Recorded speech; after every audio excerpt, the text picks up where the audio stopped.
ദേശീയപാതയിലെ മേൽപ്പാലങ്ങളുടെ കൈവരികൾ സുരക്ഷിതമല്ലെന്ന ആശങ്ക യാത്രക്കാർക്കിടയിൽ വർദ്ധിക്കുകയാണ്. ജൂലൈ 1-ന് തിരുവനന്തപുരത്ത് വെൺപാലവട്ടത്ത് 2 സ്ത്രീകളും കുഞ്ഞും താഴെ വീണുണ്ടായ അപകടത്തിൽ ഒരു സ്ത്രീ മരണപ്പെടുകയും ചെയ്തതോടെയാണ് യാത്രക്കാർക്കിടയിൽ ആശങ്ക വർദ്ധിച്ചത്. ദേശീയപാതയിലെ മേൽപ്പാലങ്ങളിൽ കൈവരികൾ സുരക്ഷിതമല്ല എന്ന ഒറ്റപ്പെട്ട നിരീക്ഷണങ്ങളും ആക്ഷേപങ്ങളും ഉണ്ടായിരുന്നുവെങ്കിലും ആരും പക്ഷേ അത്ര ഗൗരവം നൽകി കണ്ടില്ല. ഇരുഭാഗങ്ങളിലും 3 വരി വീതം വാഹനങ്ങൾ കടന്നുപോകാൻ സാധിക്കുന്ന വിധത്തിലാണ് മേൽപ്പാലങ്ങൾ ഒട്ടുമിക്കതും നിർമ്മിച്ചിട്ടുള്ളത്.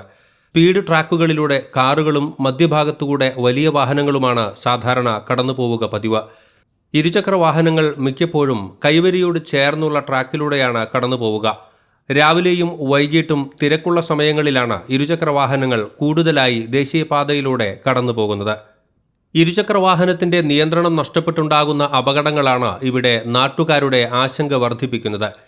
എതിരെ വാഹനങ്ങൾ വന്ന് കൂട്ടിയിടിക്കുന്ന സാധ്യത ഇല്ലെങ്കിലും വലിയ വാഹനങ്ങളിൽ തട്ടി ഇരുചക്ര വാഹനങ്ങളുടെ നിയന്ത്രണം നഷ്ടപ്പെടുന്ന സാഹചര്യമുണ്ടായാൽ പാലങ്ങളിൽ നിന്നും താഴെ വീഴുന്നതിനുള്ള സാധ്യത വളരെ കൂടുതലാണെന്നാണ് യാത്രക്കാർ ആശങ്കപ്പെടുന്നത്.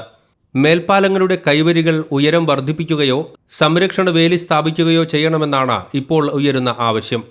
കൈവരിയിൽ തട്ടി താഴെ വീണു കഴിഞ്ഞാൽ ഗുരുതരമായ പരിക്കുകൾ സംഭവിക്കുമെന്ന് മാത്രമല്ല, മരണം വരെ സംഭവിക്കാനുള്ള സാധ്യതയും വളരെയാണ്. തിരുവനന്തപുരം വെൺപാലവട്ടത്ത് മേൽപ്പാലത്തിൽ നിന്നും താഴെ വീണ 3 പേരിൽ ഒരാൾ മരിച്ചിരുന്നു.